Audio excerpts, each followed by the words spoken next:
ಯೋಗ್ಯನೇ ಭಜಿಸುವೆನಯ್ಯ ನಿನ್ನ ನಾಮವನ್ನೇ ಭಕ್ತರೆಲ್ಲರೂ ನಿನ್ನ ನಾವು ಮತ್ತು ಪಾಸ್ಟರ್ ಅವರು ನಮ್ಮಲ್ಲಿಗಾಗಿ ನಾವೆಲ್ಲರೂ ಪ್ರೇ ಮಾಡೋಣ. Lord, Heavenly Father, Your wonderful hallelujah. You sending every person to this universe, Lord, with a purpose, not without purpose, Lord. She came as my daughter. This is not our purpose, Lord. This is only your purpose, Jesus. You sending here, Lord. You send me in my family, in the church. Your glorious purpose. ನಿಮ್ಮ ಮಹಾ ಉದ್ದೇಶದ ದೇವರು ನಮ್ಮ ಮನೆಯಲ್ಲಿ ನಮಗೆ ಮಗಳಾಗಿ ಕಳಿಸಿದ್ದಾರೆ. ನಮ್ಮ ಸಭೆಗೆ ನೀವು ಕಳಿಸಿದ್ರು ನಿಮ್ಮ ಯೋಜನೆ ದೇವರು. ನಮ್ಮ ಯಾಕೆ ಸಭೆಗೆ ನಮ್ಮ ಪಾಸ್ ನಮ್ಮ ತಂದೆಯವರ ಮನೆಯಲ್ಲಿ ನಾನೇ ಹುಟ್ಟಿದಕ್ಕಾಗಿಯೇ ಆ ಕೆಲಸ ಆಗಬೇಕಾಗಿದೆ.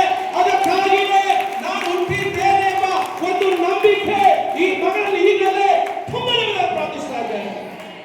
ಸಭೆಯಲ್ಲಿ ಪ್ರತಿಯೊಬ್ಬರು ನೆನೆಸಿಕೊಳ್ಳ್ರಿ, ಈ ಮಗಳನ್ನು ಸಭೆಗೆ ಕೊಟ್ಟಿದ್ದು ದೇವರು ಒಂದು ಸ್ಪೆಷಲ್ ಪರ್ಪಸ್ ಇದೆ, ಸ್ಪೆಷಲ್ ಉದ್ದೇಶ ಇದೆ, ಒಂದು ದೊಡ್ಡ ಯೋಜನೆ ಇದೆ. ಜನರ ಆಶ್ಚರ್ಯ ಪಡುವ ರೀತಿಯಲ್ಲಿ ಆ ಉದ್ದೇಶ ಆಗುತ್ತದೆ. ನಾವೆಲ್ಲರೂ ಆಶ್ಚರ್ಯ ಪಡ್ತೇವೆ. ಪ್ರಭು, ನಿನ್ನ ಉದ್ದೇಶ ಹೀಗೆ ಹೋಗ್ತಾ ಇರಪ್ಪ, ನೀನು ಕಾರ್ಯ ಮಾಡಿಸ್ಕೊಂಡು ಅದಕ್ಕೆ ಈ ಮಗಳು ಒಬ್ಬೇ ಆಗಿರುವ ಹಾಗೆ ಸಾಯ ಹೀಗೆ ಯಾವಾಗ ಬಿದ್ದೇವೆ.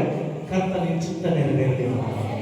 ಮರಿಯಳ ಜೀವನದಲ್ಲಿ ಎಂತ ತುಫಾನ್ ಬಂತು ದೇವರೇ, ಆದರೆ ಆಕೆ ಒಂದೇ ಹೇಳಿದ್ರು, ಜೀವನದಲ್ಲಿ ಈ ವಿಷಯಗಳು ಬಂದಾಗ ಭಯಪಡಲಾರ ಹಾಗೆ, I am only the servant of Almighty God. Lord, your will be done in my life. That much ಖುಷಿ ಪಡಿಸಿದ್ರು.